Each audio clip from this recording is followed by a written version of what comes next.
आज हम थोड़ा सा प्रैक्टिस करेंगे जुपिटर ग्रह को लेकर के कि किसी को जुपिटर ग्रह को लेकर के किसी भी हाउस में कोई परेशानी आए तो उसके विषय में अपन चर्चा करेंगे।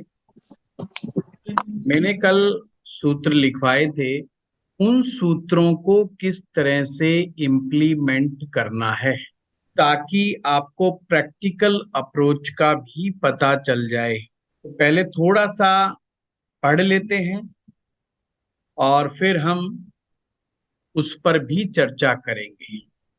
ये कैसे देखा जाता है, बृहस्पति को अच्छा या बुरा देखने का तरीका तो मैं ऑलरेडी बता चुका, पर लाल किताब में किसी हाउस में जब कोई ग्रह जाता है तो लाल किताब किस तरह से उसको ट्रीट करती है और एक स्टूडेंट किस प्रकार से समझ पाता है यहाँ पर ग्रह किस तरह का असर देगा। अगर बृहस्पति फर्स्ट हाउस में बैठा है तो ये जो पहला भाव है, ये भाव मंगल की जमीन और जमीन पर बना घर सूरज का है। अगर इसको हम समझें तो आपको इस तरह से समझना होगा कि जो जब सूरज निकलता है तो उसका रंग लाल होता है, उसमें थोड़ी सी लाली होती है। जब उषा काल में आप देखते हैं सुबह सुबह जब सूर्योदय होता है तो लालिमा लिए हुए होता है। ये जो लालिमा है ये मंगल ग्रह की लालिमा है। सूरज जब उदयमान होता है तो मंगल की लालिमा लेकर के ही उदयमान होता है। आपकी कुंडली का फर्स्ट हाउस आपके उदय होने को बताता है, यानी कि आपके जीवन में उदयमान, यानी कि आप अपना प्रभाव इस संसार में कैसा देंगे, ये फर्स्ट हाउस ही बताता है। जैसे जैसे दिन चढ़ता जाता है लालिमा कम होती चलती जाती है। अब मैंने आपको बताया था ये पूरा जो ब्रह्मांड है ये गोलाई लिए हुए है, अंडाकार गोलाई, और ये जो अंडाकार गोलाई है ये बुध की गोलाई है। इसी तरह से जो सूरज का जो गोला है वो सूरज का गोला भी बुध की ही गोलाई लिए हुए है। और धरती और आकाश के बीच में जो ऑक्सीजन है, धरती और आकाश के बीच में जो ऑक्सीजन है वो ऑक्सीजन ही बृहस्पति है। अगर हमें समझने में कोई कठिनाई हो और बृहस्पति याद ना आए तो इतना याद कर लेना कि बृहस्पति ऑक्सीजन है। जैसे हम बिना ऑक्सीजन के नहीं रह सकते, वैदिक ज्योतिष में बृहस्पति को इस तरीके से समझाया गया है कि हमारे शरीर जो आत्मा निवास करती है, शरीर और आत्मा को जोड़े रखने के में बृहस्पति ही सबसे महत्वपूर्ण रोल अदा करता है। यानी बृहस्पति का काम क्या है? आपकी आत्मा को आपके शरीर के अंदर जोड़े रखना। और अगर ये चीज गड़बड़ा जाए तो क्या होगा? डेथ हो जाती है। हमारे ऑक्सीजन लेवल यहीं से पता चलता है। अगर बृहस्पति खराब होगा तो व्यक्ति को सांस लेने की कला नहीं आएगी, तो श्वास उल्टे सीधे लेगा। और श्वासों का अपना ही एक बड़ा विज्ञान है। जितना ज्यादा जहरीला धुआं हम अपने अंदर लेंगे उतना ही बीमार होने का खतरा बढ़ जाएगा।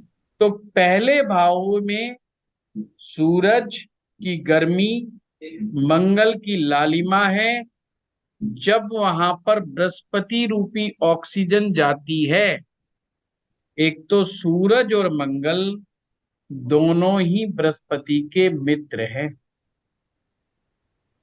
यानी कि बृहस्पति ऐसे घर में जा रहे हैं जहां पर जिन लोगों का ये मकान है वो दोनों के दोनों उसके परम मित्र हैं। तो यहां पर बृहस्पति को मोस्ट वेलकम मिलता है। यहां पर बृहस्पति को एक ताकत मिलती है। पहला भाव आपके दिमाग का है। First house is your brain. आपके ब्रेन को ऑक्सीजन प्रॉपर मिलने लग जाती है। इन लोगों का ब्रेन बहुत अच्छा क्रिएटिविटी वाला काम करता है। तो सिंपल सी बात है, जिसके ब्रेन तक प्रॉपर ऑक्सीजन पहुंच रही है। यही कारण है कि बड़े बड़े साधु संत हमें मेडिटेशन और प्राणायाम करने की बात को करते हैं। तो पहला भाव में जब बृहस्पति होते हैं तो दो स्थितियां बनती। अब ऐसा नहीं कि पहले भाव में होंगे तो ही दो स्थिति बनेगी। लाल किताब के अनुसार हर ग्रह की हर भाव में दो ही स्थिति बनती है। या तो ग्रह अच्छा होगा या ग्रह बेकार रिजल्ट देगा। अब पहले बृहस्पति में क्या कहा गया है कि education is the key of success. इल्म जो होगा, विद्या जो होगी, तालीम जो होगी, वो इंसान के ऊपर राइज करने की गारंटी होगी।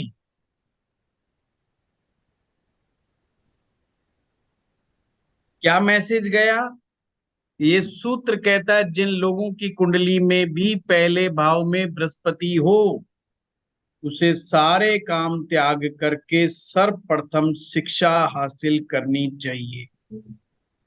और आज के परिवेश में समझें तो बीए एमए की डिग्री जरूर ले।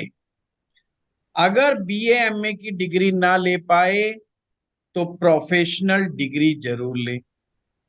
अब आपके दिमाग में प्रश्न उठेगा कि साहब ये तो आप हमें बता रहे हो कि डिग्री लो, अब कोई आदमी ऐसा मिल जाए जो 50 साल की उम्र में है और उसने बेचारे ने डिग्री भी नहीं ली और पहले भाव में बृहस्पति है, तो क्या करे वो आदमी? क्या करना चाहिए उसको फिर? तो सबसे पहले हम ये देखते कौन वो लोग हैं जिनके पहले भाव में बृहस्पति होते हैं फिर भी वो बेचारे चाह करके शिक्षा से वंचित रह जाते हैं या प्रॉपर डिग्री नहीं गेन कर पाते हैं, सर्टिफिकेट्स वाले कोर्सेज या प्रोफेशनल कोर्सेज नहीं कर पाते हैं। और लाल किताब स्ट्रेट अवे कहती है अगर किसी ने प्रोफेशनल कोर्स में कह रहा हूं पर प्रोफेशनल कोर्स लिखा हुआ नहीं है, एक प्रकार की विद्या, कि अगर कोई ना कोई विद्या वो अगर हासिल नहीं करेगा तो फकीर होगा। तो सीधी कहती है लाल किताब, या होगा नामवर राजा, या तो राजा के समान नामी गिरामी व्यक्ति होगा, या फकीर होगा बा कमाल, कि वो आदमी कमाल का फकीर होगा। फकीर का तात्पर्य यहाँ पे निर्धन से है, यानी उसकी बुद्धि तो बहुत अच्छा काम करेगी पर गरीबी पीछा नहीं छोड़ेगी। क्यों नहीं छोड़ेगी? क्योंकि उसने किसी गुरु के माध्यम से उसने प्रॉपर एजुकेशन नहीं ली। तो अगर आज के परिवेश में बताऊं, जो YouTube से केवल कोई चीज सीखते हैं उन्हें ऐसा नहीं करना चाहिए। जिनका भी पहले भाव में बृहस्पति हो उन्हें प्रॉपर रूप से उस टीचर को प्रॉपर पैसा दे करके सीखना चाहिए। उनसे कांटेक्ट बनाए, उनसे आशीर्वाद ले। जितना उनके कांटेक्ट में आएगा, जितना गुरु के संपर्क में आएगा, कहने का मतलब है कि गुरु से डायरेक्ट एजुकेशन लेने से यहां पर बैठा हुआ बृहस्पति उसकी जिंदगी में कमाल का परिवर्तन पैदा कर देगा। कौन लोग ऐसे हैं जो नहीं कर पाते? तो कहते हैं कि जिन कुंडलियों में पितृ श्राप होता है, लगन में बृहस्पति हो पर कुंडली में पितृ दोष हो, यानी कि श्राप। अब फटाफट नोट करो कि ये बृहस्पति को पितृ श्राप कैसे लग जाता है कुंडली में। तो कुंडली में पितृ श्राप जब माना जाएगा जब कुंडली के दूसरे भाव में,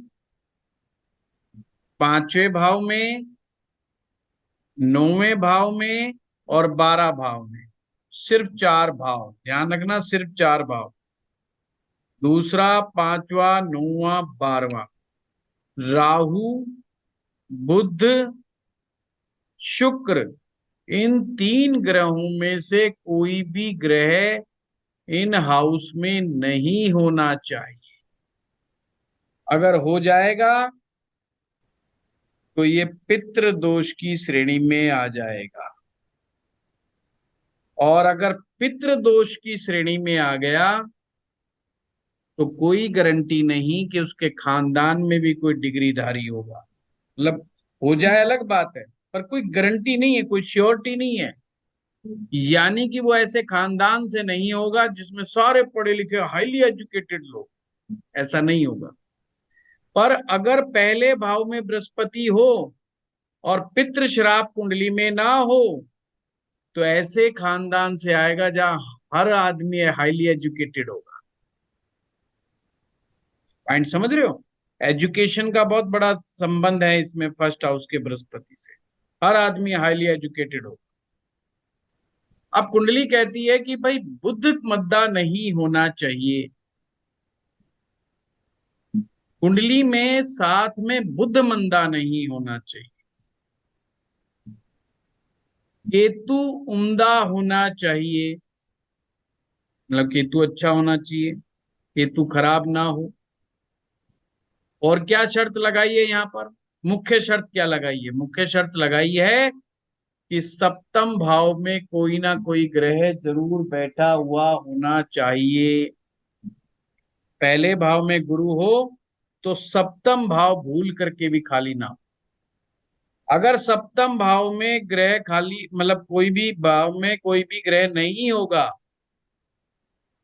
सप्तम भाव में कोई भी ग्रह नहीं होगा तो गुरु सोया हुआ माना जाएगा। फिर उसको शुक्र की चीजों से जगाना पड़ेगा। लाल किताब में सोए हुए ग्रह का भी कंसेप्ट है और सोए हुए भाव का भी कंसेप्ट है। अब ये क्या कंसेप्ट है पहले भाव में बृहस्पति और सप्तम भाव के क्यों बताया गया? क्योंकि पहले भाव को तख्त हजारी कहा गया है। तख्त हजारी का मतलब सिंहासन है। फर्स्ट हाउस कुंडली का सिंहासन है। अब सिंहासन पे तो राजा बैठ गया, अब उसके पांव रखने के लिए भी तो आसन होना चाहिए। तो पांव रखने का, जो राजा के पांव रखने का जो स्थान है वो सप्तम भाव होता है। और अगर यहां पर कोई ग्रह नहीं होता तो कहते हैं जहां पर राजा के पांव टिके हुए हैं ये फर्श ही बड़ा कमजोर है, ये जमीन बड़ी कमजोर है, और कमजोर जमीन पर जो भी खड़ा होगा उसका सिंहासन गिर सकता है। तो सिंहासन जितना मजबूत होगा उतना अच्छी बात है, पर साथ में जिस जमीन पर राजा खड़ा है यानी कि सप्तम भाव, वो भी मजबूत होना जरूरी चाहिए। अब फिर प्रश्न उठता है, बोला जी कि क्या गुरुजी सप्तम भाव में अगर गुरु का कोई शत्रु ग्रह बैठ जाए तो? मान लो उसका शुक्र ही बैठ जाए सप्तम भाव में, तो बुद्धि बैठ जाए तो भी कोई बात नहीं, फिर भी मदद मिलेगी। पर कम से कम ये तो नहीं होगा कि लगन कमजोर हो जाए। क्या नहीं होना चाहिए? बस राहु नहीं होना चाहिए, राहु नहीं होना चाहिए। बाकी राहु नहीं हो सप्तम में, केतु नहीं हो सप्तम में, इनको छोड़ के सप्तम में कोई भी बैठा हो, गुरु अपने आप बैलेंस बना लेगा। ये चीज समझ में आ रही है आप लोगों को? बहुत इजी है। मैं इसलिए बहुत धीरे धीरे, बहुत स्लो स्लो आप लोगों को समझा रहा हूं। अगर गुरु पहले भाव में निर्दोष साबित हुआ, निर्दोष का मतलब होता है कि किसी प्रकार का दोष उस चार्ट में नहीं लगा हुआ, जैसे कि किसी प्रकार का पितृ श्राप नहीं है, कोई चंद्र ग्रहण नहीं है, कोई सूरज ग्रहण नहीं है, कोई मंगल बद नहीं है, कोई मंगल बद नहीं है, कोई बुध मंदा नहीं है, तो व्यक्ति नामवर राजा होगा। नामवर राजा का मतलब उसका मान सम्मान बहुत होगा, पद प्रतिष्ठा बहुत जबरदस्त होगी, और उसका जीवन राजाओं की तरह होगा। जिधर से गुजर जाएगा उधर से ही उसको सम्मान प्राप्त होगा। कैसे सम्मान प्राप्त होगा? तो क्या कहा गया है, जैसे जैसे सूरज जिस तरफ की तरफ होता चला जाता है, जब सूरज उगता है, उदयमान होता है अपनी लालिमा के साथ, दिन का समय बढ़ता चला जाता है, लालिमा घटती चली जाती है, जैसे जैसे सूरज डायरेक्शन बदलता है, कहते हैं हवाओं का रुख उसी की तरफ जब होता है। जिधर जिधर से सूरज घूमता है उधर से ही हवाओं का रुख होता है। और हवा कौन सी? ऑक्सीजन वाली, बृहस्पति। बृहस्पति उस तरफ ही घूमता है जिस तरफ राजा घूमता है, सूरज घूमता है। या आप आम भाषा में कहते हैं ना, चढ़ते सूरज को हर कोई सलाम करता है। जिसका सूर्य उदयमान हो रहा है उसके हर कोई पांव पकड़ता है, उसके सामने हर कोई झुकता है। यानी जिसका सिक्का चल रहा है वो, उसको हर कोई उसको अप्रिशिएट करने में लगा रहता है। ये क्लियर हुई बात? तो उस तरीके से उसका नाम। तो आपके दिमाग में एक चीज आनी चाहिए, या तो राजा बनेगा या फकीर बनेगा। पर फकीर ऐसा नहीं होगा कि जिसको कोई ज्ञान नहीं होगा, ज्ञानी फकीर होगा, बस गरीबी पीछा नहीं छोड़ेगी उसका। तो कौन कौन से ग्रह ऐसे हैं जो उस बृहस्पति को खराब कर रहे होंगे? यदि उसी का उपाय किया जाए तो बृहस्पति को ठीक किया जा सकता है। तो मात्र दो तीन उपाय ही पहले भाव में बताए गए, जो जनरलाइज उपाय हैं। जनरलाइज उपाय क्या बताया है? अपने शरीर पर सोना जरूर धारण करें, और अपने माथे पर केसर का तिलक लगाएं। तीसरा, शनि की खुराक से बचे, शनि की नेगेटिव खुराक से बचे। शनि की नेगेटिव खुराक क्या है? शराब और मांस, इस चीज का निषेध है।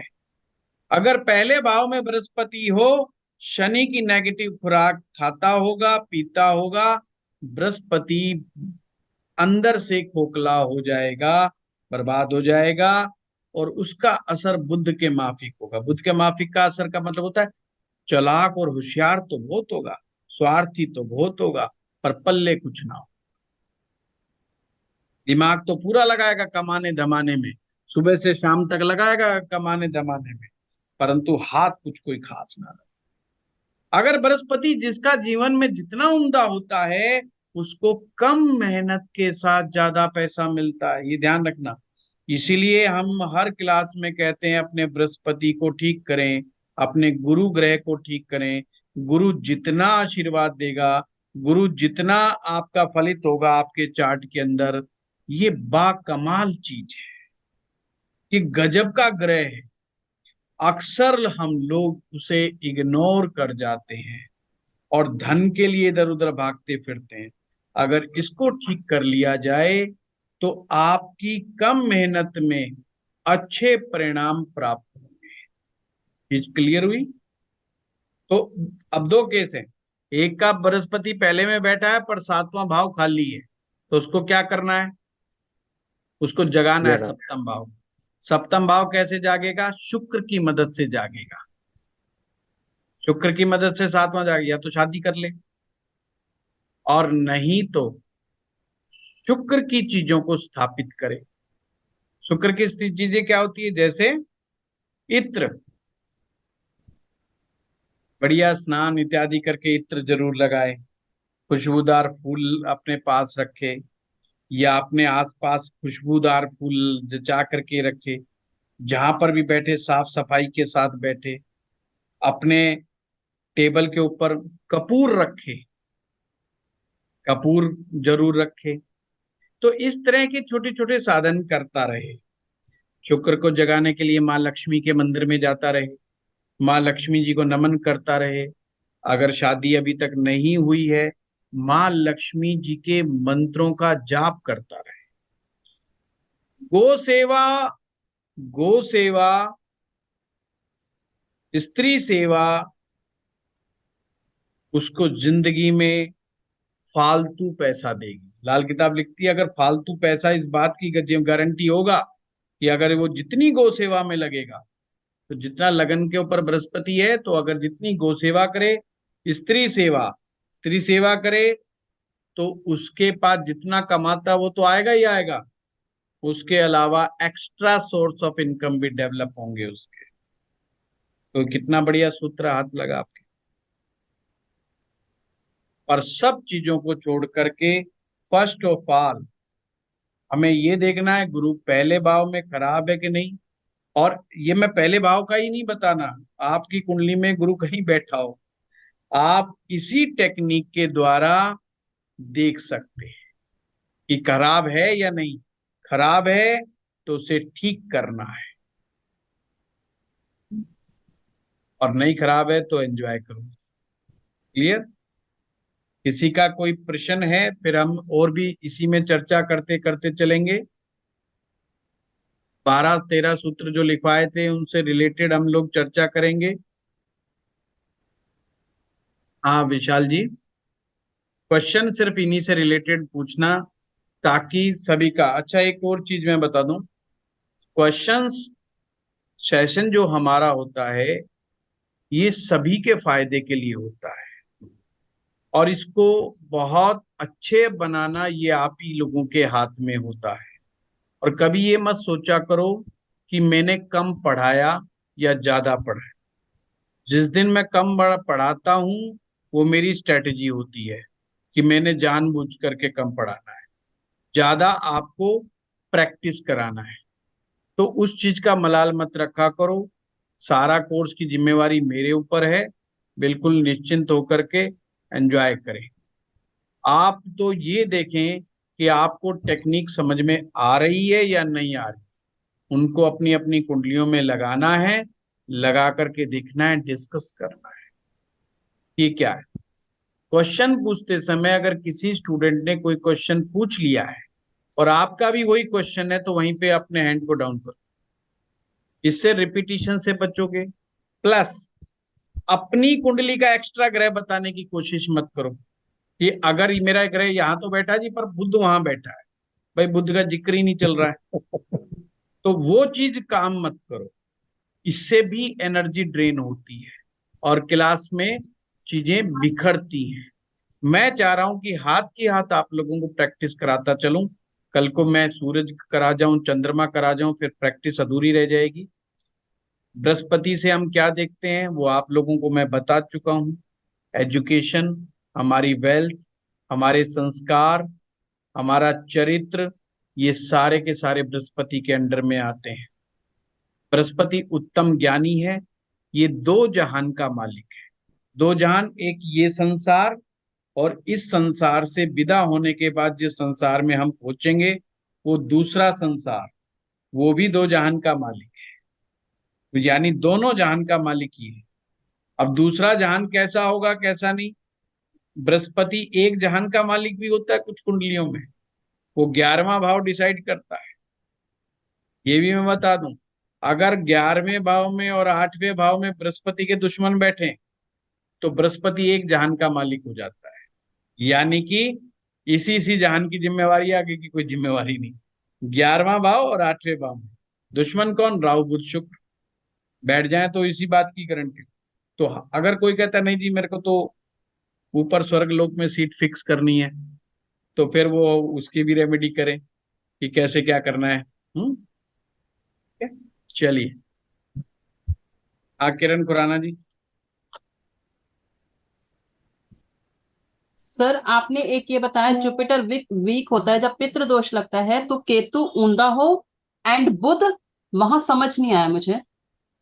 पहले तो ये समझना है कि पितृ श्राप नहीं होना चाहिए। यस। पितृ श्राप समझ में आ गया आपको? हाँ जी। 2 5 9 12 में राहु केतु, राहु और अगर कुंडली में पितृ श्राप किरण जी नहीं है तो केतु के उम्दा होने के चांस वैसे ही बढ़ गए। ओके। सूत्र कहता है बृहस्पति उत्तम तो केतु उत्तम, यस। बृहस्पति मंदा तो केतु मंदा। जी। अगर हमारे बृहस्पति का वो रूल से वो पार चला जाता है जो हमने लिखवाए हैं, तो ऑटोमेटिक केतु बढ़िया ही माना जाए। जी। और कुछ? इसमें बुध का बात समझ नहीं आई ना, बुध आगे क्या बोला? बुध क्या है, समझो बात को। गुरु ज्ञान है, हम्म। बुध बुद्धि है। जी।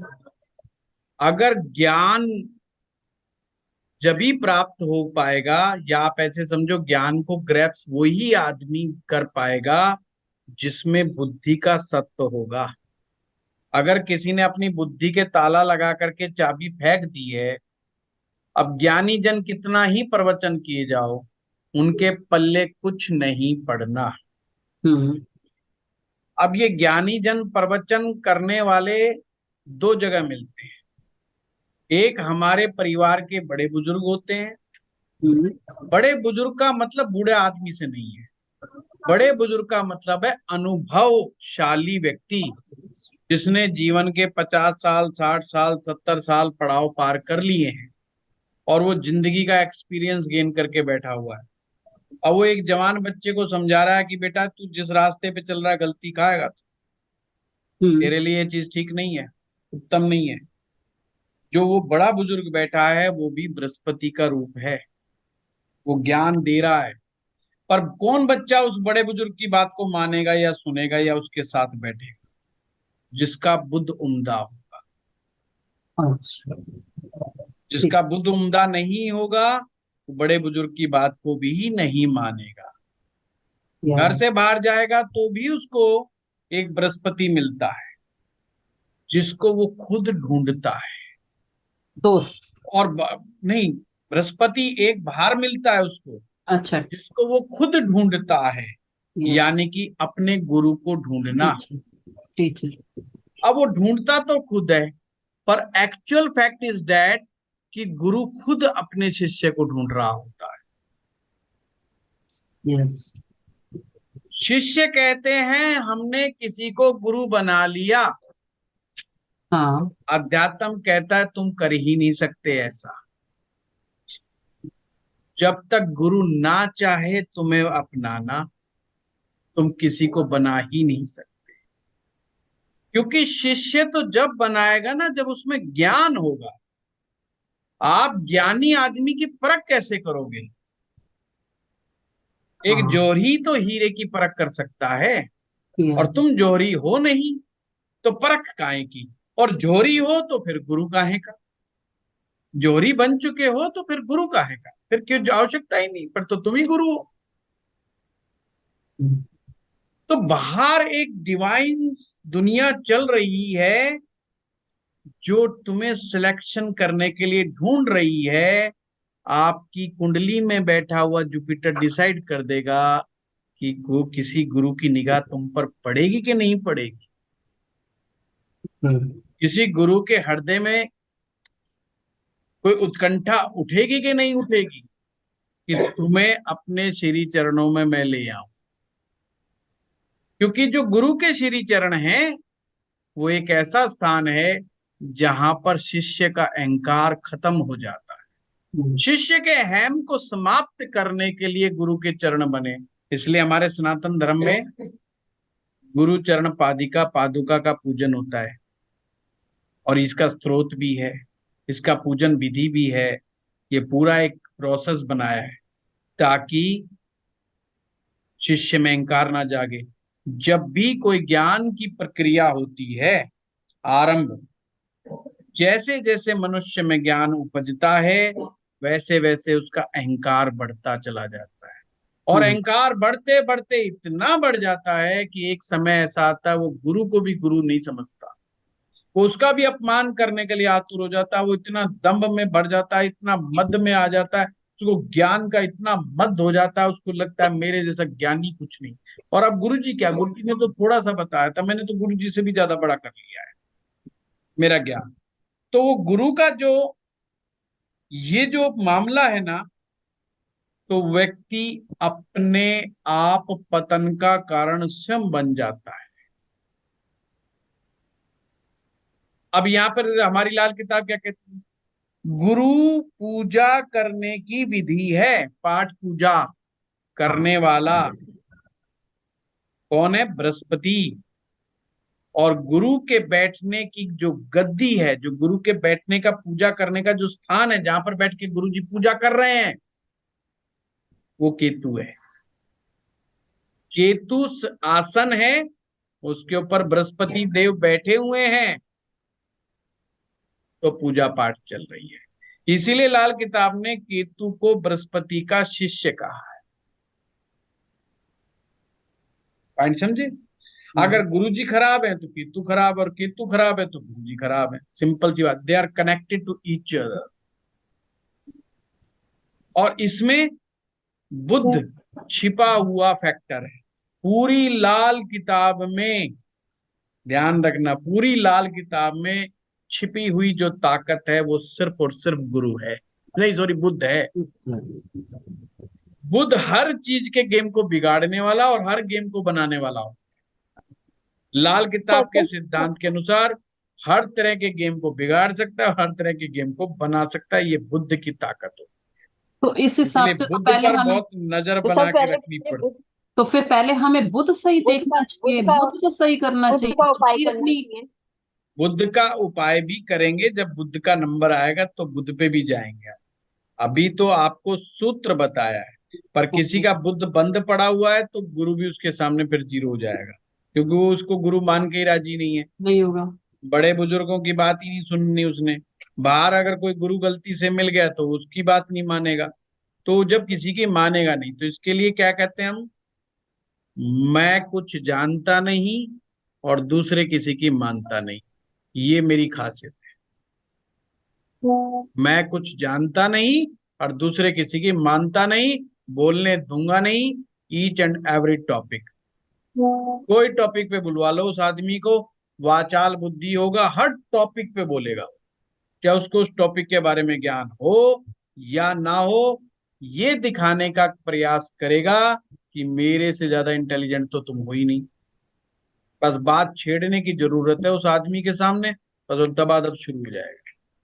ये बुद्ध की खराबी होने की निशानियां होंगी।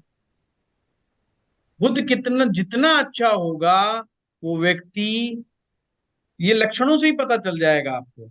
बुद्ध जिसका अच्छा होगा, पहले वो पूरी बात सुनेगा, मनन करेगा, आत्म मंथन करेगा, और ये सोचेगा क्या मेरा बोलना जरूरी है।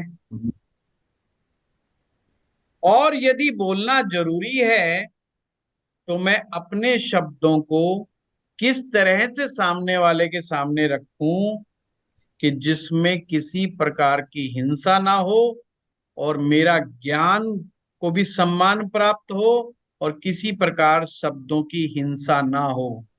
ये अच्छे बुद्ध की निशानी है। इसीलिए जब आप किसी सभ्य व्यक्ति से मिलते हैं, पढ़े लिखे व्यक्ति से मिलते हैं, तो आपका मन प्रसन्न हो जाता है। फिर आप कहते हैं भाई बड़ा पढ़ा लिखा आदमी। कोई कहता है ना, अरे यार बड़ा अच्छा आदमी, बड़े अच्छे साहब हैं ये तो, यार बड़े पढ़े लिखे हैं, कहते हैं ना बड़े पढ़े लिखे। और कोई उल्टा सीधा बोल दे, बोले यार अनपढ़ आदमी है सूरज, छोड़ यार इससे क्या बात। अनपढ़ का मतलब उसको पता नहीं है कौन सी चीज कहाँ पर कैसे बोलनी है। ये बुद्ध के खराब होने की निशानी होता है। और वाचाल बुद्धि लोग ना अपने घर में किसी की सुनते हैं ना बाहर ये ध्यान रख। ये धीरे धीरे लाल किताब में आपको लक्षण भी पता चलते रहेंगे। ठीक है। Yes, thank you sir. हाँ विशाल जी। सर ये गुरु का को जो देखने के तरीके हैं सर, इसमें मेरे चार प्रश्न हैं सर। हाँ हाँ। सर एक आपने बताया था कि राहु 3 और 6 में होगा तो गुरु अच्छा हो जाता है, लेकिन गुरु अगर नहीं राहु। अच्छा, नहीं नहीं नहीं नहीं, ऐसा नहीं सोचना गुरु अच्छा होगा। ना ना ना, बहुत अच्छा क्वेश्चन पूछ लिया आपने। कंसेप्ट क्लियर करने का फायदा यही है। अगर गुरु कहीं पर भी बैठा है आपकी कुंडली में, पहली चीज, अगर उस गुरु का आपको बहुत ज्यादा फायदा लेना है, या ये समझो कि किसी कुंडली में देख करके आप ये कहना चाहते हैं कि इसको गुरु ग्रह का कितना फायदा मिलेगा, तो उस बात की शर्त है कि उसका राहु अच्छा होना चाहिए। अच्छा। ये गुरु को अच्छा नहीं करेगा। गुरु से हमें कितना मिलेगा, अच्छा। अच्छा। कितना बेस्ट से बेस्ट मिलेगा, राहु उस बात में आपके सोने पे सुहागे का काम करेगा, यानी सोने की चमक को चमका देगा। अब तीसरे भाव में राहु, छठे भाव में राहु उत्तम माने जाते हैं। तो तीसरे और छठे का राहु अगर उत्तम है, अगर आप इसको और आगे एलोबरेट करना चाहते हैं तो ये समझ लीजिए पूरी कुंडली में कहीं पर भी राहु उत्तम बैठा है तो आपको बृहस्पति का मैक्सिमम आउटपुट मिलेगा। मैक्सिमम आउटपुट का मतलब है बृहस्पति आपके वेल्थ का सिग्निफिकेटर प्लेनेट है। लाल किताब की भाषा में कहें तो आपके धन का खजांची है। आपके बैंक बैलेंस के ऊपर वो बैठे हुए हैं। अगर उनका आशीर्वाद है तो बैंक बैलेंस हमेशा बढ़ता चलेगा, वरना आएगा और खाली हो जाएगा, आएगा और खाली हो जाएगा। तो बृहस्पति का आशीर्वाद वो है। अगर राहु उम्दा होगा तो ऐसा व्यक्ति अपने मनी को सिक्योर करेगा, प्लस उसी पैसे से मल्टीप्लाई करेगा। 10 लाख कमाया, अब जिसका राहु अच्छा है समझिए बात, वो उस 10 लाख से बिना का कुछ करे ऐसी स्कीम में लगाएगा, कोई एफडी खोलेगा, कोई एसआईपी खोलेगा, कुछ ना कुछ करेगा।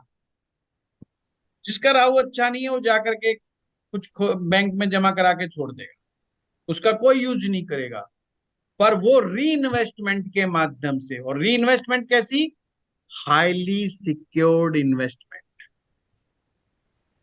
जिसका राहु अच्छा होता है हाईली सिक्योर्ड इन्वेस्टमेंट में वो करके राजी है। अब इसका उल्टा लगा लो, अगर राहु खराब है कुंडली में, गुरु आपका जितना मर्जी उम्दा हो जाए, खजाना भरेगा नहीं, कभी आपके पास रहेगी नहीं। पैसा जो मांगोगे मिल जाएगा, जरूरत आने पर सब कुछ हो जाएगा, पर बैंक बैलेंस की कोई गारंटी नहीं। ऐसे आदमी आपको बहुत मिलेंगे कि ऐसा है जी देखो काम मेरा कोई नहीं रुकता, 1 करोड़ का भी काम ले लेता हूं ना, काम तो मेरा हो जाते हैं सारे, पर पल्ले कुछ नहीं। इसका सीधा मतलब है गुरु तो अपना फायदा दे रहा है, पर राहु उसके अंदर उसको मदद नहीं पहुंचा रहा है।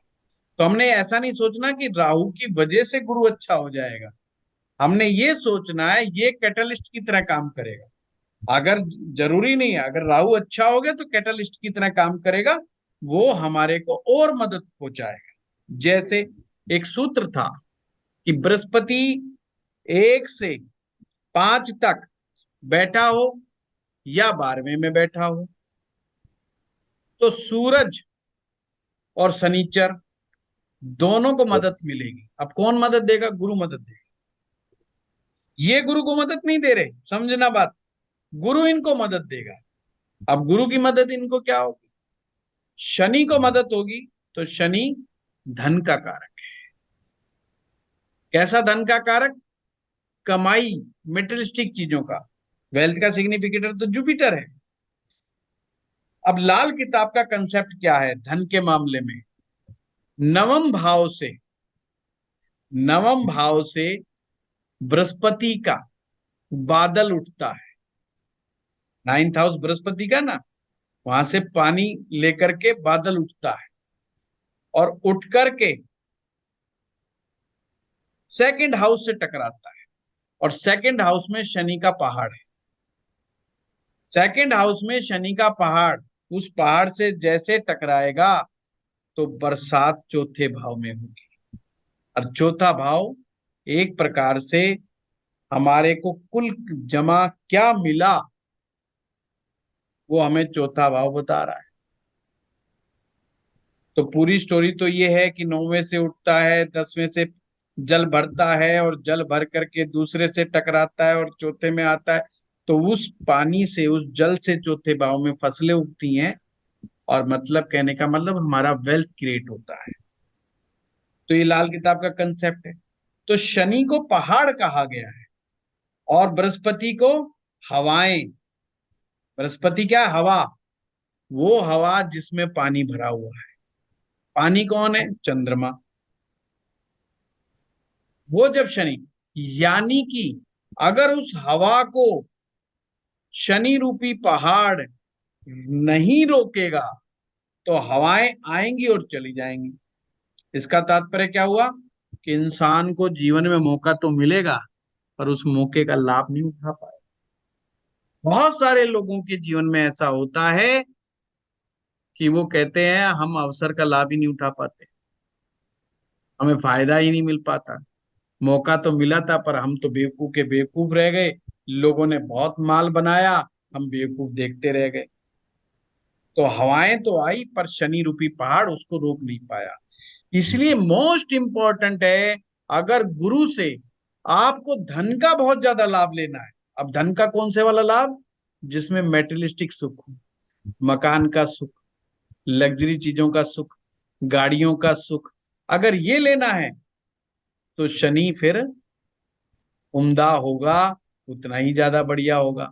और नहीं तो बृहस्पति 1 से 5 और 12वें भाव में बैठा होगा तो शनि को मदद मिलेगी। अब शनि को मदद मिलेगी तो बंदा गाड़ी भी लेगा, मकान भी लेगा, पैसा भी जोड़ लेगा। समझ रहे हो बात को? ये सूत्र ये काम है। इसलिए मैंने जानबूझ करके क्वेश्चन सेशन रखा, मुझे पता है कि इम्प्लीमेंट गलत हो सकता है, ताकि आगे तक के लिए ये जब वीडियो दोबारा देखोगे तो दिक्कत नहीं आएगी। अब सूरज को जो बृहस्पति मदद देगा, सूरज आपका नेम है, फेम है, आपकी ब्रांड है, आप पर्सनल ब्रांड है, आपका चार्म है, आपका मैग्नेट है। आप जुपिटर देगा तो हर आदमी कहेगा यार आदमी तो उत्तम तो है पर साथ में ज्ञानी बहुत है। कई लोग कहते हैं ये आदमी बहुत अच्छा मिलनसार है, बहुत बढ़िया आदमी, पर इंटेलिजेंट नहीं है। दोस्तों का दोस्त तो है पर इंटेलिजेंट नहीं। और वहां पर वो दोस्तों का दोस्त भी होगा और बहुत विद्वान होगा, जिसमें सारे दोस्त उसको मिलकर के ये कहेंगे अगर कोई सलाह लेनी तो फलाने राम से लो, यानी उसका इतना नाम होगा। ये है वो कंसेप्ट।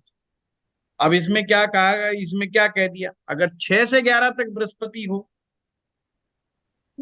तो फिर सूरज को मदद नहीं मिलेगी, केवल एक को मदद मिलेगी, वो है शनि को। तो ये आपके गुरु ग्रह को कमजोर या ताकतवर नहीं बता रही ये सारे सूत्र। कमजोर तो बनाने वाले मैंने जो बताए थे, राहु के साथ राहु ना बैठा हो, गुरु के साथ केतु ना बैठा हो, बुध ना बैठा हो, मद्दा ग्रह कोई ना बैठा हो, है ना, मंगल बद ना हो, मंगल नीच का ना बैठा हो, शुक्र खराब ना हो रहा हो, ये सब चीजें जो गुरु को कहीं ना कहीं डिस्टर्ब कर सकती हैं। या सबसे अच्छा सूत्र 2 5 9 11 12 में राहु बुध शुक्र ना बैठे। क्लियर हुई? और ऐसे लोगों को जिनका लगन में राहु, लगन में गुरु बैठा हो, उन्हें जो भी अवार्ड मिले, जो भी अचीवमेंट लें, अपने पूर्व दिशा की तरफ दीवार पे लगा देना चाहिए, गोल्डन फ्रेम में। जितना वो इस चीज का प्रदर्शन करेंगे उतना ही ज्यादा वो राइज करेंगे। सर इसमें लेकिन जैसे आपने बताया कि राहु कैटलिस्ट की तरह काम करेगा, लेकिन राहु स्वयं अगर पीड़ित हो तो नहीं। पीड़ित आदमी, राहु कैसे पीड़ित हो सकता है? वो करता है पीड़ित, विशाल नहीं, जी। राहु राहु मतलब जैसे सूर्य सूर्य शुक्र साथ हो तो राहु पीड़ित हो जाएगा। नहीं नहीं नहीं नहीं, सूर्य शुक्र साथ हो तो राहु पीड़ित ऐसे नहीं होता है, वो हम आपको बताएंगे। अच्छा अच्छा पीड़ा देने वाला क्या पीड़ित होगा? अच्छा। तो मतलब ये गारंटी है फिर कि देखो, अगर राहु 3 और आप 6 एक में एक है। के साथ राहु को जोड़ के देखो, एक एक ग्रह के साथ राहु को जोड़ के देखो, सब केस में राहु ही जो है ना पीड़ा दे रहा होगा दूसरे को, अच्छा दूसरे को वही डिस्टर्ब कर रहा होगा, तो वो क्या डिस्टर्ब होगा? अच्छा, वो डिस्टर्ब भी करेगा तो भाव को डिस्टर्ब कर देगा, और ना सी कोई ग्रह नहीं मिले, अगर अकेला बैठा है तो वो जिस भाव में जाएगा उस भाव को डिस्टर्ब कर देगा उठा करके। तो जो खुद दूसरों को डिस्टर्ब कर रहा है उसको कौन डिस्टर्ब करेगा? तो मतलब अगर तीन बस और 6 में है तो उसको, फिर गुरु राहु को तो का ही विशाल जी हम बनेगा। ये देखते हैं कुंडली में कि बस कंट्रोल में रहे, जी इतनी ही शांति है बस। अगर किसी की कुंडली में कंट्रोल में है ये, जी। तो वो हैप्पी पर्सन है, खुश है। अगर वो कंट्रोल में नहीं है, अनबैलेंस्ड है, फिर वो सारी जिंदगी वो उठा पटक कर देता है बस। तो फिर 3 और 6 में तो फिर कैटलिस्ट बनेगा ही बनेगा गुरु के लिए। गुरु के बनेगा ही बनेगा। सर दूसरा आपने बोला केतु एक 1 से 6 में हो और गुरु 7 से 12 में हो तो गुरु मंदा। हाँ लेकिन इस केस में सर गुरु आगे है चेला पीछे है, हाँ, तो गुरु ठीक होना वो चाहिए। रहना चाहिए, वो रहना चाहिए। वो जब आप किसी, ये सूत्र जब आपको समझ में आएंगे जब आप किसी प्रैक्टिकल कुंडली में लगा करके देखेंगे कि गुरु कैसे मत हो। कुछ चीजें बड़ी डिवाइन है, जैसे कि बहुत लोगों को नहीं पता, जैसे हम वैदिक के एक्सपर्ट भी हैं, तो जैसे कोई ग्रह कहाँ गड़बड़ हो रहा है और लक्षण खराब हो तो हम तुरंत समझ जाते हैं ये नवमांशा में कहाँ फंसा होगा। अच्छा अच्छा। जबकि नवमांशा हम नहीं देख रहे होते, नवमांशा का पर हमें पूरा पूरा आइडिया होता है कि 100% ये नवमांशा में गड़बड़ हाउस में चला गया या गड़बड़ ग्रह के साथ चला गया है, ये निश्चित हो गया है। जैसे कोई व्यक्ति आया, उसने कहा जी मैं अपनी बीवी से बहुत परेशान, मुझे तो इतने साल हो गए और बीवी से ये उसने कहानी सुनाई। अब हमें नवमांश देखने की जरूरत नहीं कि शुक्र की स्थिति नवमांश में कहाँ हो, उसकी बात सुन के ही हमें नवमांशा पता चल गया, मतलब नवमांश में शुक्र की स्थिति पता चल गई। ऐसे ही लाल किताब में बहुत सारे सूत्र है, जब आप लगाओगे ना, ये साइंस ऐसी है कि ये उसी कुंडली में लगेगा जिसमें गुरु मद्दा ऑटोमेटिक हो रहा होगा किसी और सूत्र की वजह से। इसलिए मैं कह रहा हूं उसको लगा के देखेंगे तो ये चीज आ जाएगी। तो ये क्यों लिखवाया गया? क्योंकि लिखवाया इसलिए गया कि स्पेशल केस हो गया, तो इसलिए लिखवाया। भाई टेंशन मत लेना, कहीं कभी ऐसे भी हो जाता है कि केतु पीछे होने पर भी मामला गड़बड़ा जाता है कई बार, कि गुरु जी आगे केतु जी पीछे हैं, फिर भी मामला गड़बड़ा जाता है कई बार। तो ये कई वाला जो बीच बीच में कई ट्विस्ट आते हैं, ये सूत्र उनके काम आए। बहुत सारे सूत्र रिसर्च बेस होते हैं, मतलब रिसर्च के काम आते हैं, आम जनरल उसमें नहीं आते हैं, तो उनमें से ये। सर एक आपने बताया था अगर जैसे गुरु अगर गुरु बाकी सारे कंडीशन के हिसाब से शुभ है, जब 2 5 9 12 में कोई दिक्कत नहीं, सब कुछ शुभ है, लेकिन गुरु 8वें में है तो भी शुभ फल देगा। दे सकता है, बिल्कुल दे सकता है विशाल जी। यही तो हमने लाल किताब, यही तो भ्रम तोड़ती है। पर 8वें ये में तो वो पुराने धन के कोई वो दिखाएगा। वो एक अलग चीज है। अच्छा गुरु के अच्छे फल का मतलब समझो, दो चीजें होना, बंदे ज्ञानी हो और बंदे के पुत्र औलाद हो, पैसा जेब में हो। गुरु उम्दा, ज्ञानी हो, पुत्र औलाद हो और जेब में पैसा हो। अब गुरु जी महाराज कहीं भी बैठे, इसका मतलब कोई ना कोई सूत्र ऐसा अप्लाई हो रहा है उस कुंडली के अंदर जो गुरु को अच्छा कर रहा है।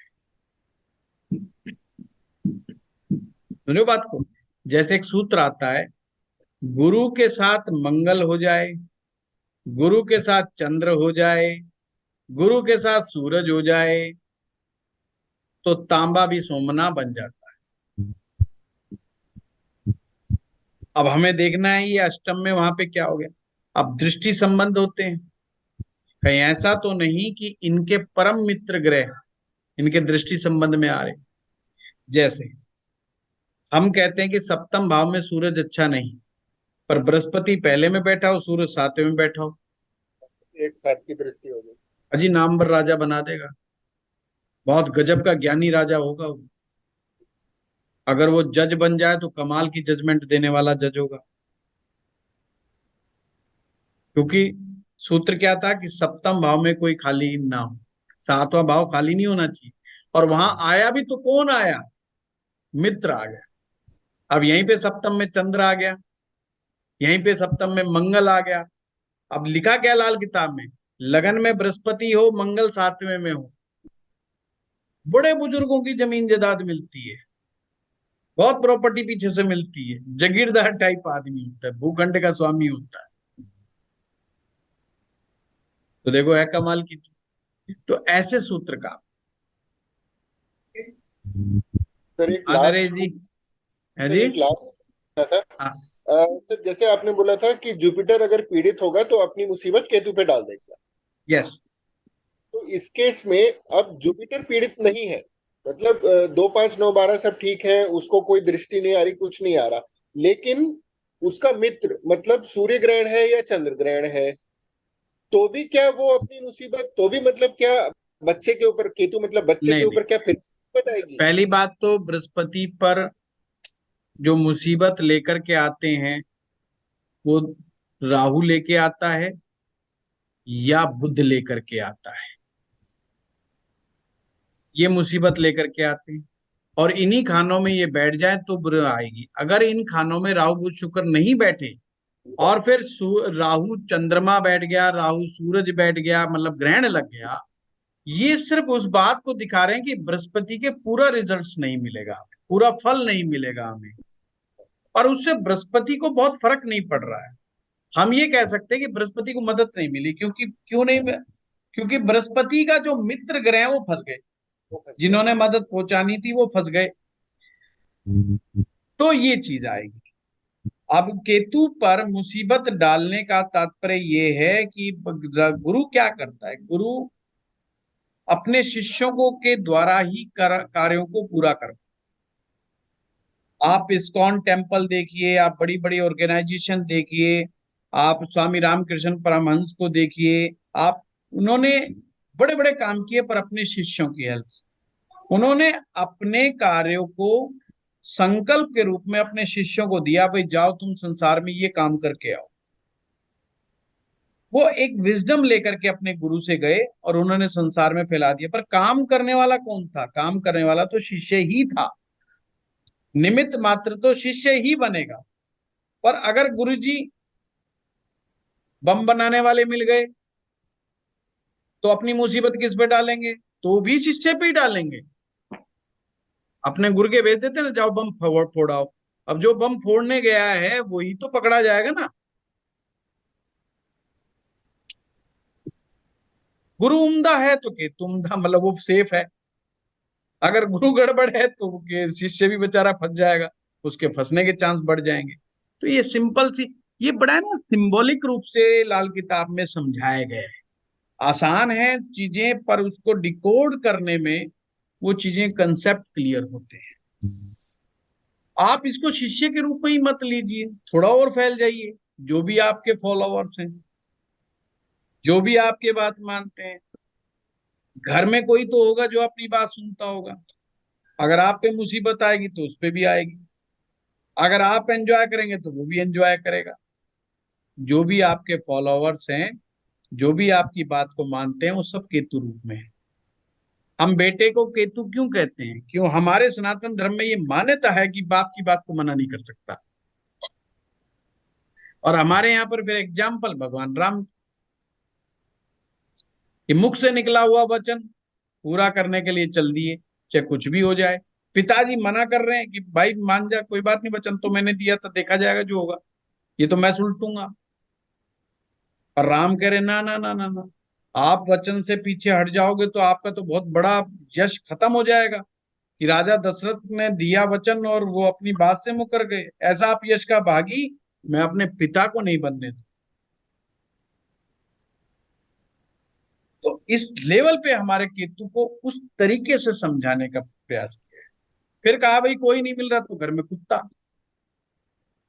वो भी केतु है। और कोई नहीं सुन रहा तो कुत्ता तो तुम्हारी सुन ही रहा है, पक्की बात है, जिसको तुम खाना खिला रहे हो। तो अक्सर घरों में ऐसा होता है कि जब उनकी कोई नहीं सुनता तो कुत्ता रख लेते हैं, कोई तो चीज जो सुन ले।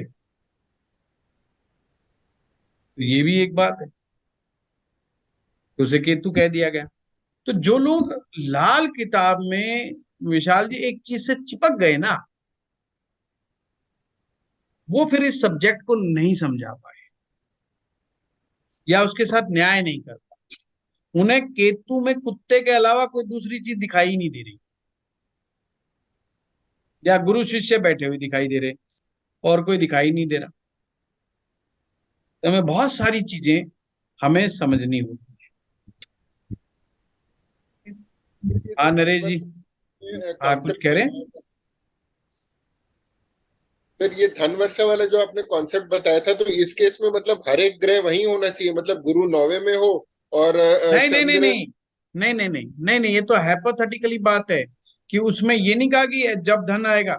ये बताया गया कंसेप्ट क्या है, नवा भाव गुरु का है, यानी वो ब्रह्म स्थान है। ब्रह्म स्थान यानी केंद्र से हवा का जो ऐसे घुमाव उठता है, चक्रवात ऑक्सीजन का, और उस हवा के अंदर नमी है, पानी है, पानी लेता है दसम से। अब नवा क्या है, भाग्य, समझना। नवा क्या है, भाग्य। दसम है कर्म। 10वें में पानी नहीं है। 10वें पानी लेने का मतलब है अगर कर्म को छोड़ दिया तो भाग्य कुछ नहीं करेगा। 9वें से ऑक्सीजन तो उठी, पर अगर उसने 10वें से पानी नहीं लिया तो खाली फोकी हवा है वो, उसकी कोई गारंटी नहीं है। कुंडली में तो वो कैसे देखेंगे? 10वें से, तो उसने 10वें को जोड़ दिया। अब 10वें उठ करके जाएगी कहाँ, तो उसको कोई नहीं रोकेगा। 11वें में कोई नहीं रोकेगा, 12वें में कोई नहीं रोका, पहले में कोई नहीं रोका, तो सेकंड में रोकेगा। कौन रोकेगा, शनि। शनि का पहाड़, शनि का पत्थर रोकेगा उसको, और वो टकराएगा। और टकराना जरूरी है। और जब टकराएगा तो उसकी बरसात का पानी तीसरे में नहीं पड़ेगा, चौथे में जाके पड़ेगा। तो ये एक समझाने का तरीका है भाई। पैसा कमाने के लिए मोस्ट इंपॉर्टेंट क्या हुआ, पैसा कमाने के लिए इंपॉर्टेंट हुआ आपका भाग्य अच्छा होना चाहिए, आपका कर्म अच्छा होना चाहिए, एंड सेकंड हाउस, बोलने की कला, कम्युनिकेट। आ पहाड़, वहां कोई पहाड़ नहीं है सेकंड के अंदर। ये मत समझना कि कोई पहाड़ है, कोई कुछ नहीं है, ये तो समझाने का तरीका है। सेकंड में है कम्युनिकेशन स्किल्स। मुझे आप लगा कि लोगों से कैसे लोगों को कैसे टैकल करते हो, कम्युनिकेशंस के द्वारा। आप कैसे बताते हो आप ज्ञानी हो, आप कैसे बताते हो आप बहुत अच्छे हो, कम्युनिकेट करके, बॉडी लैंग्वेज से, आप अपने शब्दों से, तो ही तो हम बता पाते हैं। डेट्स ए सेकंड हाउस। अरे भाई राहुल गांधी बहुत अच्छा आदमी है, प्रॉब्लम तो सेकंड हाउस में चल रही है ना, कि कम्युनिकेशन नहीं चल रहा है। मोदी जी कैसे भी हैं, प्रॉपर कम्युनिकेशन चल रही है। पॉइंट समझ रहे हो आप, लॉजिक समझ रहे हो। तो उनका पहाड़ मजबूत है। वो 9वें और 10वें से जो हवा उठ रही है उसको रोक रहा है, राहुल जी का नहीं रोक पा रहा है। 9वें में और 10वें की हवा तो है, भाग्य तो बड़ा प्रबल लेकर के आए, कर्म भी कर रहे हैं, पर दूसरा रूपी जो पहाड़ रोक नहीं पा रहा है उसको, बरसात नहीं हो रही है फोर्थ हाउस के अंदर। इसलिए फोर्थ हाउस को सुख कहा है, सुख भाव कहा है। सुख वहीं पर मिलेगा, पर अगर सेकंड गड़बड़ा गया तो मन गड़बड़ा गया। दैट्स, ये है कुंडली धन। से इसीलिए सेकंड को धन भाव कह दिया गया। चलिए Naresh ji. Sir good evening. Sir आप डिटेलिंग में समझाते हो, बहुत अच्छा समझाते हो, बहुत अच्छा लगा कल और आज दोनों क्लास में। अभी तक जितने मैंने क्लासेस लिए हैं आपके जो क्लास है आउटस्टैंडिंग रहे हैं। आज के मेरे दो ही क्वेश्चन है सर। एक तो जैसे आपने बताया गुरु अगर लग्न में हो, सिंहासन हो गया उसका, जो पैर रखते हैं वो धरती हो गई, उसमें अगर कोई ग्रह ना हो तो उपायों से वो चीजें करी जा सकती है। तो ये जैसे आपने बताया कि कपूर इत्र ये सारी चीजें या शुक्र को स्थापित करना ये बताया, तो उससे क्या चीजों में फर्क आता है जितना जो ग्रह ला सकते हैं? नरेश जी बिल्कुल डेफिनेटली आता है सर, आता है, डेफिनेटली आता है। बट ये चीजें क्या है, अनपढ़ों को समझाने के लिए चीजें रखवानी पड़ती है, समझदारों को समझाने के लिए सिर्फ समझाना पड़ता है। शुक्र का मतलब क्या है? शुक्र है जीवन का आनंद। वो ज्ञान किसी काम का नहीं जिसके जीवन में आनंद नहीं। ज्ञान चाहिए क्यों? आनंद के लिए भाई। मुसीबत के लिए ज्ञान चाहिए क्या? हम कहते हैं ना जीवन आनंदमय होना चाहिए। अब आनंद लेना है, फिर कहते हैं भाई आनंद नहीं आ रहा, बोले ज्ञान लो, क्यों नहीं आ रहा? तो वो ज्ञान अधूरा है जिस ज्ञान के माध्यम से जीवन में आनंद नहीं आ रहा। अगर आप कोई ज्ञान लेने के बाद बड़े खुश होते, अरे वाह आज तो मजा आ गया, वो जो वाह शब्द है ना, वो जो वाह शब्द है वो ही शुक्र है नरेश जी। जब आपकी मन आत्मा सब तृप्त होते हैं जिस ज्ञान को प्राप्त करके, वो शुक्र का रियल ज्ञान है। वो सप्तम भाव को एक्टिवेट ऑटोमेटिक कर देता है। यानी कि गुरु को सामंजस्य बिठाने के लिए शुक्र को बैलेंस करना जरूरी।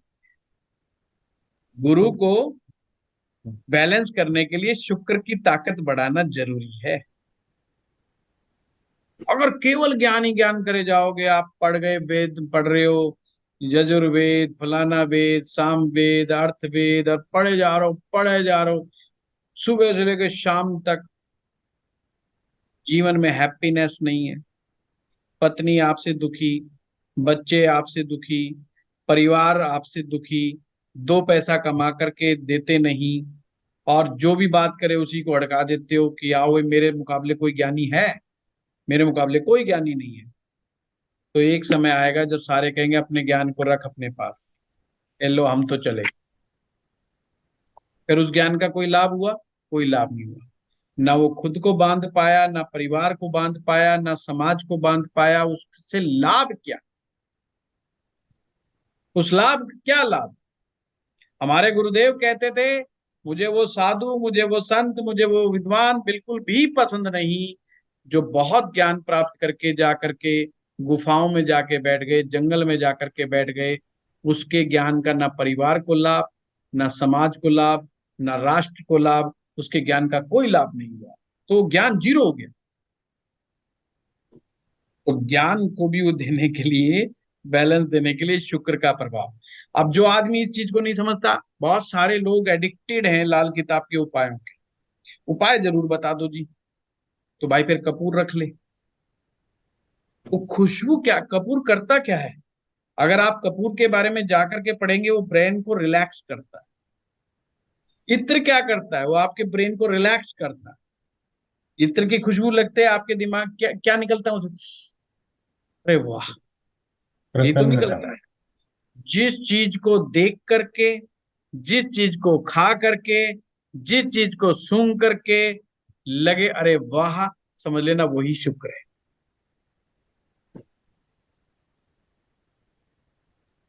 तो थोड़ा शुक्र का पुट जरूरी है। शुक्र बर्बाद हो जाता है तो गुरु भी अच्छा फल नहीं दे पाता। जी जी सर जी।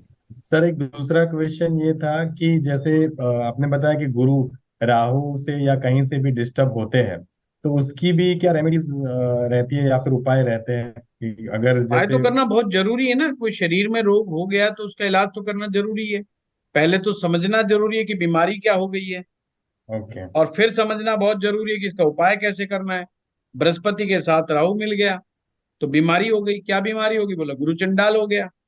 अब गुरु चंडाल का मतलब क्या? कि गुरु चंडाल का मतलब इतना है कि बंदा इंटेलिजेंट हो गया, लॉट्स ऑफ इंफॉर्मेशन है उसके पास, थोड़ी थोड़ी इंफॉर्मेशन उसने हर क्षेत्र की जुटा रखी।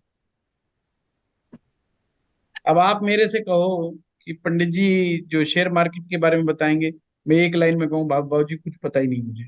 कौन सी कंपनी क्या ऊपर जा रही है नीचे जा रही है, क्योंकि मैं कभी देखता ही नहीं, मैं कभी शेयर लगाता ही नहीं, तो मुझे कोई आइडिया ही नहीं। पर अगर मेरा भी बृहस्पति राहु एक साथ होता, मैं कहता अच्छा, हम बताते हैं कौन से शेयर ऊपर जा रहे हैं कौन से नीचे जा रहे हैं। कोई टॉपिक छेड़ लो, यूक्रेन के प्रधान प्रेसिडेंट अब क्या नेक्स्ट स्टेप उठाएंगे उसे पता है, मोदी जी के दिमाग में क्या चल रहा है उसे पता है, कांग्रेस क्या स्कीम बना रही है उसे पता है। समझ रहे हो बात को? ये है गुरु चंडाल। पर जब अपनी लाइफ में इंप्लीमेंट करना होगा इतना सारा ज्ञान, क्योंकि हर आदमी कहता है तुझे तो बहुत कुछ पता है, और ऐसा नहीं इनको नहीं पता होता, रियल में पता होता है, ये फोका ज्ञान नहीं होता, बट अपनी लाइफ में उसको इंप्लीमेंट नहीं कर पाते, इस नॉलेज को प्रॉपर रूप से एग्जीक्यूट नहीं कर पाते, ये उनकी प्रॉब्लम है। तो उन्हें फोकस होने की जरूरत है, उन्हें सिलेक्शन करने की जरूरत है, उन्हें प्रायोरिटी पे लेकर के आने की जरूरत है कि मुझे किस नॉलेज को इंप्लीमेंट करना है, ये मेरी प्रायोरिटी है लाइफ की, बात खत्म। जैसे अगर कोई ज्योतिषी बनता है तो कहता है भाई मेरी प्रायोरिटी है एस्ट्रोलॉजी का ज्ञान, मेरी प्रायोरिटी है अध्यात्म का ज्ञान, मेरी प्रायोरिटी है साधनाओं का ज्ञान, मंत्र का ज्ञान, मैं इनके अलावा मैंने किसी तरफ ध्यान नहीं देना, तो उसको प्रायोरिटी सेट करनी होगी। उसके अलावा फिर दुनिया दुनिया में कोई भी ज्ञान चल रहा हो उसको ध्यान हटाना पड़ेगा, और फिर रेमेडीज होती हैं वो जी। तो मतलब गुरु को प्रबल यहाँ पे बनाना पड़ता है उस जिससे, क्योंकि ब्लेसिंग्स भी कम हो जाएगी, कृपा भी कम हो जाएगी गुरु चैनल जो ब्लेसिंग कम नहीं होगा। होती, वो गुरु को तो गुरु मानते ही नहीं ना, खुद गुरु है ना। ओके। समझो बात, भाई जब आप इतना सारा नॉलेज ले लोगे तो आप गुरु बन गए ना। गुरु बोले उससे पहले तो चार बात आप खुद बता दोगे उसको। हमारे पास भी लोग आते हैं, आगे से आगे बताना शुरू कर देंगे, अरे ये ऐसे ये ऐसे ये ऐसे ऐसे। अच्छा भाई समझ ठीक है, बाबूजी आप आए क्यों थे, इतना कष्ट क्यों किया, पैसा क्यों खर्च किया आपने, आप तो परम ज्ञानी हैं, तो फिर क्या कर, तो इससे क्या होगा, लाभ नहीं मिलेगा, तो इसलिए जी वो सर। लाभ नहीं उठा। सर एक और बात पूछनी थी। हाँ आप बोलिए, अगर आप कुछ बता रहे थे तो। हाँ नहीं, एक हाँ एक और बताइए बात जल्दी पूछनी बताइए। थी कि बस एक ही चीज पूछनी थी कि क्या हमें चलित चार्ट की तरफ ध्यान देना चाहिए या फिर नहीं नहीं, वो लगन वो पूरी। रोज रोज वो टॉपिक छेड़ना ही नहीं, हमने चलित की कोई बात नहीं करनी है ना। ठीक है सर, ठीक है। हाँ ठीक है सर, हिमांशु जी। धन्यवाद सर। गुरुजी प्रणाम। प्रणाम। गुरुजी अभी अभी आज की क्लास में फिर आपने बताया कि अगर पितृदोष का निर्माण होता है तो गुरु को बहुत परेशानी होती है, तो मैं थोड़ा सा पितृदोष के बारे में जानना चाहता था, क्या है?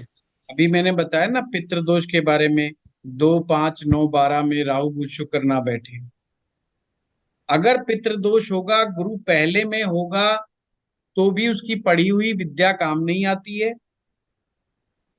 परिवार की कोई गारंटी नहीं कि खानदान में सारे लोग पढ़े लिखे हों, ऐसे कोई नहीं है।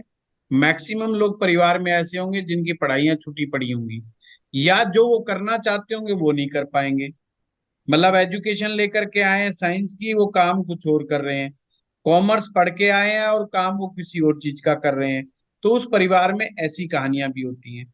पितृदोष का मतलब ये पूर्वजों से आने वाला एक दोष है। इसके लिए आप हमारे YouTube चैनल पे जाएं, और वहां पर मेरा एक पितृदोष का वीडियो है बहुत बड़े, वैसे तो 5 7 वीडियो हैं, उनको देखेंगे डिटेल से तो आपको और भी अच्छा लगेगा। थैंक यू हाँ सर। रमा खन्ना जी। प्रणाम गुरुजी। प्रणाम। गुरुजी 11वें भाव में ना कोई उच्च का होता ना नीच का, तो अगर 11वें में गुरु बैठा हो हम्म। और 9वें में शुक्र सूर्य के साथ हो, जी तो ये शुक्र 9वें में होगा तो पितृ दोष होगा। बिल्कुल होगा। ओके, तो गुरु 11वें में होगा फिर अपना फल नहीं देगा, पूरा फल मतलब नहीं दे, पूरा पूरा। नहीं दे। यस, बिल्कुल ठीक कहा आपने। फिर इसके उपाय करने पड़े। हाँ, फिर वो उपाय होगा। हाँ सोनिया जी।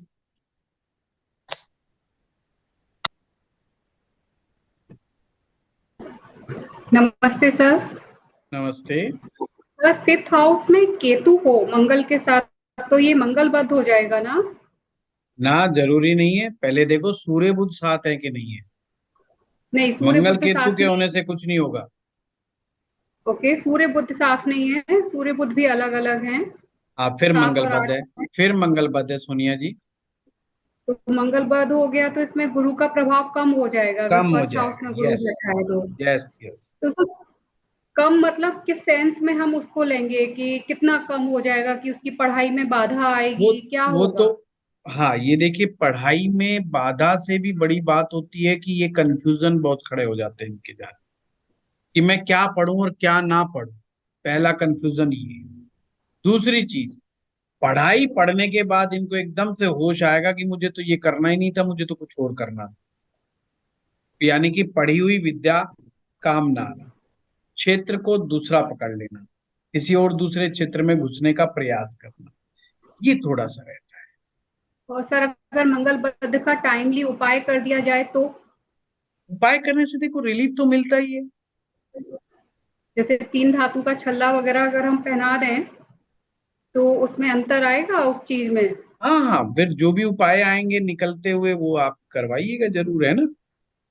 तो उससे आराम पड़ना शुरू हो जाएगा। फिर भी होगी चीज कि नहीं होगी सर? सोनिया जी, पूरे केस को देखने के बाद समझ में आएगा ना। अभी तो हम एक पॉइंट पे, अभी आप मंगल बद पे चल रहे हो, तो अभी मैं मंगल बद को एक्चुअल में डिस्कस नहीं करना चाहता। जब मंगल ओके बद सर, का मंगल। विषय आएगा तो हम उसकी रेमेडीज पे बात करेंगे, ठीक है। ओके सर, ठीक है, थैंक यू सर, थैंक हाँ, आशु कक्कड़ जी। हाँ जी, गुरु जी नमस्ते। गुरु जी मेरा सवाल ये है कि जैसे आपने बताया राहु बुध शुक्र अगर 2 5 9 12 में हो तो पितृदोष होता है, या मतलब बृहस्पति भी फर्स्ट हाउस में होना चाहिए तभी पितृदोष होगा? नहीं नहीं नहीं, कहीं पर भी हो, बृहस्पति अच्छा, कहीं मतलब बैठा हो, तो पितृदोष पितृदोष होगा ऐसे ही। ही बनेगा। ओके, ठीक है गुरु जी। हाँ, प्रमोद कुमार जी। सर जैसे कुंडली में जैसे बृहस्पति आपने का लगन में हो तो तभी ये पितृदोष होगा, अगर 12 भाव में होगा तो नहीं कैसे नहीं फिर? प्रमोद जी, नहीं, अभी अभी तो बताया जस्ट मैंने। हाँ ये जी। पितृ दोष तो दूसरे, पांचवें, नौवें, 12वें में राहु बुध शुक्र के होने से ही बन जाएगा, चाहे बृहस्पति कहीं बैठा हो। अच्छा फर्स्ट हाउस का तो हमने जस्ट एक एग्जाम्पल लिया आज शुरुआत करने के लिए। अच्छा अच्छा, ठीक है। एक जस्ट एक एग्जाम्पल कि चलो आज पहले भाव को हम कैसे करते हैं कैसे नहीं, वैसे उसके लिए एग्जाम्पल लिया। हाँ, मैं तभी कहा, मैं एक ही भाव का आज गुरु का आगे एक एग्जाम्पल है। नहीं नहीं, ये सभी में अप्लाई करनी है चीजें आप। ये अच्छा। आपके लिए एक होमवर्क की तरह मैंने दे दिया है। ये आपको सूत्र समझा करके छोड़ दिए हैं कि कैसे इम्प्लीमेंट होगा। आपको अब करना ये है कि आप अपने पता करें कि बृहस्पति की हालात कैसे हैं। और मैंने कहा कि बृहस्पति जिसका अच्छा होगा, पुत्र संतान उत्तम होगी, पढ़ाई लिखाई उसकी उत्तम होगी, और पढ़ाई लिखाई नहीं हो, ज्ञानी बहुत उत्तम होगा, और धन की कोई कमी नहीं होगी, बैंक बैलेंस अच्छा होगा, सिक्योर्ड, मतलब बैंक बैलेंस। जैसे एक आदमी के पास मान लो 1 करोड़ 2 करोड़ रुपए बैंक में ही पड़े हैं, काफी प्रॉपर्टी पड़ी हुई है, अपना खुद का घर पड़ा हुआ है, तो हम आज के टाइम में कहेंगे भाई सिक्योर आदमी है। अगर साल भर भी कोई ऐसी दिक्कत आ गई तो अपना घर उसका वैसे ही चलता रहेगा, उसके ऊपर कोई क्राइसिस वाली बात नहीं है, उसको खर्चों में कमी करने की जरूरत ही नहीं है। तो इसका मतलब सिक्योर्ड है। और अगर बृहस्पति गड़बड़ है तो पैसा तो चाहे कितना मर्जी आ जाओ, पर उसके बैंक में पैसा है, ये नहीं कि अगले 6 महीने वो वैसे ही बैठ के चला ले, हर महीने उसको काम करना ही पड़ेगा। नहीं, वो तो ये समझ आएगा। जैसे मैं क्या कुंडली के कहीं बैठा हो बृहस्पति तो कैसे रीड किया जाएगा बस? मैं वही कह रहा हूँ ना प्रमोद जी, करके तो देखो, जब भी तो पता चलेगा। अच्छा आपको इतने सारे सूत्र लिखाए हैं, पहले ही देखो बृहस्पति कहीं भी बैठा हो वो कैसे कमजोर होगा। अच्छा। विशाल जी ने या किसी ने क्वेश्चन पूछा था 8वें बृहस्पति का, तो भी हमने कहा था यही सूत्र लगेंगे। हाँ जी। अगर 8वें, देखो 8वें का बृहस्पति भी दो स्थिति पैदा करेगा। ध्यान रखना, 8वें का बृहस्पति वाला आदमी आपको 100 करोड़ 200 करोड़ 500 करोड़ वाला आराम से मिल जाएगा। पर ऐसे 8वें बृहस्पति वाले भी मिलेंगे जब जिनकी ना नौकरी सेट होती है ना रोजगार सेट होता है, बेचारे छोटी छोटी पेमेंट्स को लेकर के भी इतने परेशान चल रहे होते हैं कि उनके जीवन में इतना क्राइसिस होता, पूछो मत। तो जोशी कहता है भाई 8वें में तेरा बृहस्पति बैठा है तो तेरा तो धन का खजांची जो है गड़बड़ बैठा है, पर ऐसा नहीं है।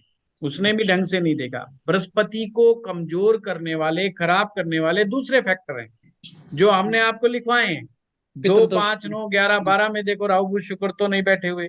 अगर वहां पर बैठे हुए हैं, पितृ श्राप बना हुआ है, तो 8वें में बैठा हुआ बृहस्पति उतना ही ज्यादा नेगेटिव फल देगा, उतना ही ज्यादा दिक्कतें देगा। वही सूत्र लगाने शुरू करो।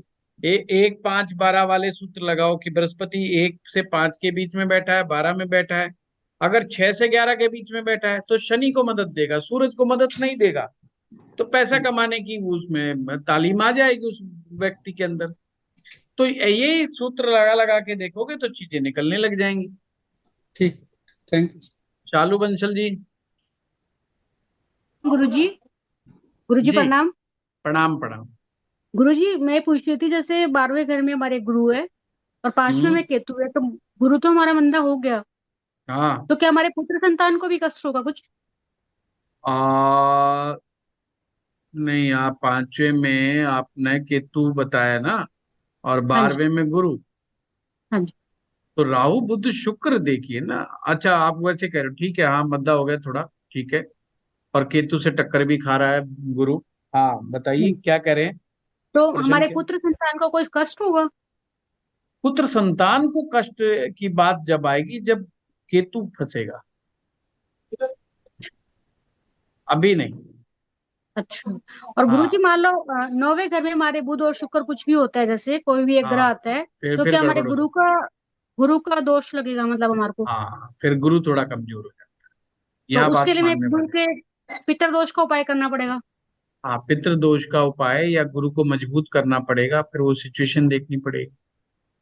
तो ये गुरुजी बात माननी। मजबूत करने के लिए मैं गले में सोने की चेन हो गया, जैसे केसर का तिलक हो गया, गले और में गुरु सोने की की चैन से भी ज्यादा मेरा मान्यता ये है कि किसी अच्छे साधु संत ब्राह्मण विद्वान व्यक्ति को आप गुरु बनाएं अपना, गुरु हाँ मंत्र जी। लें, ब्रह्म मुहूर्त के अंदर उठ के गुरु मंत्र का जाप करें, आप येलो सफायर पहने, ऐसे उपाय ज्यादा कारगर है मेरे अनुभव में। ऐसे गुरुजी कोई ना इसके कोई लिए पढ़ाई, पूछना। कोई ना कोई पढ़ाई पढ़ना शुरू कर दें।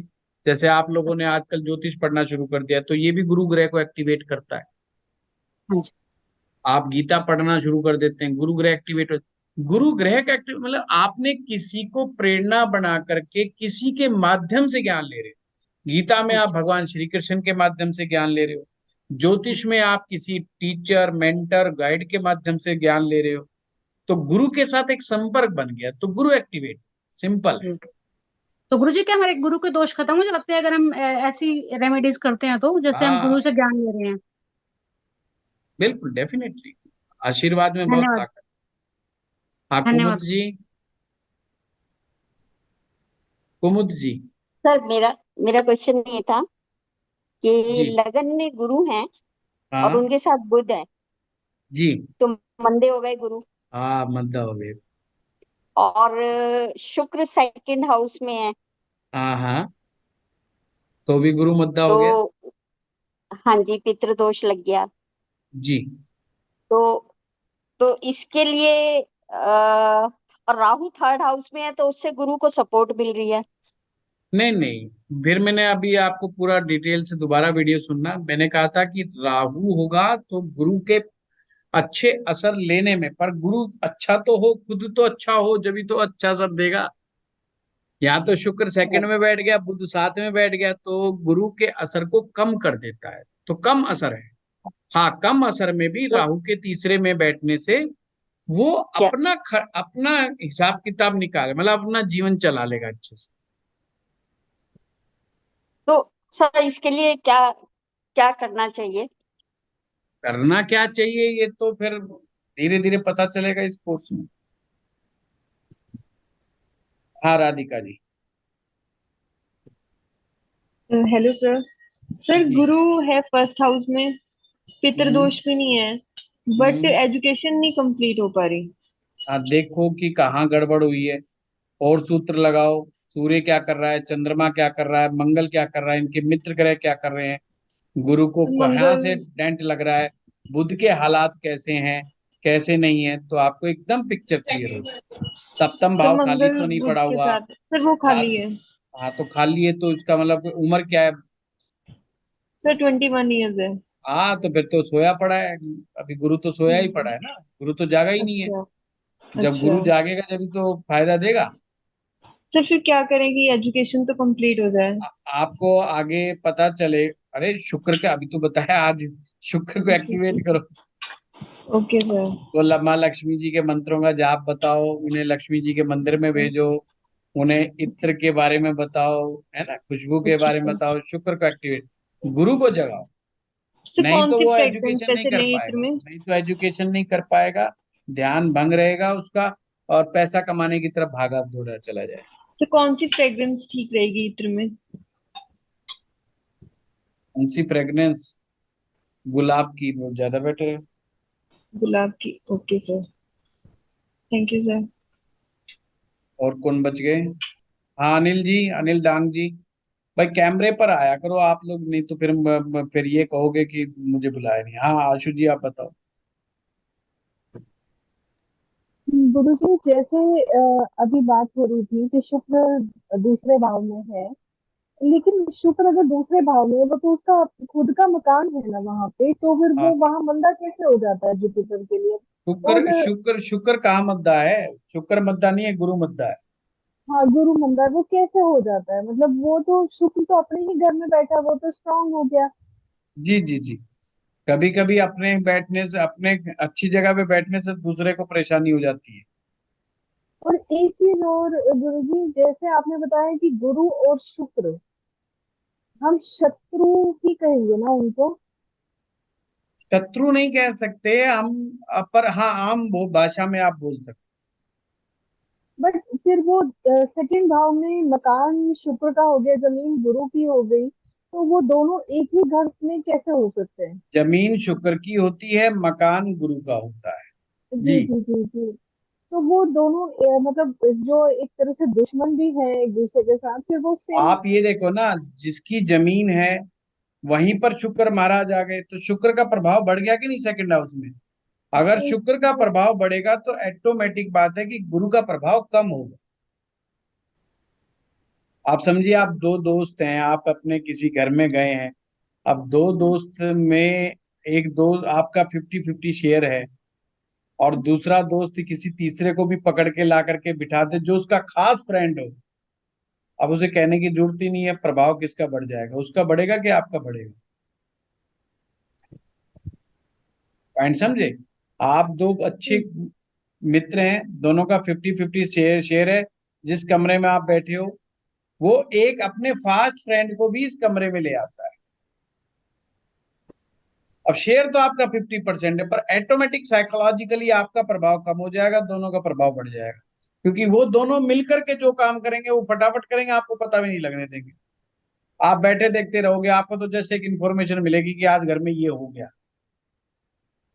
जब तक वो नहीं था, जब तक वो हर काम आपसे पूछ के करता था, भाई बताओ पेंट कराएं कि ना कराएं, सोफा लाएं कि ना लाएं, आप कहते चलो भाई 50,000 से ऊपर का सोफा नहीं लाएंगे तो आपकी चलेगी।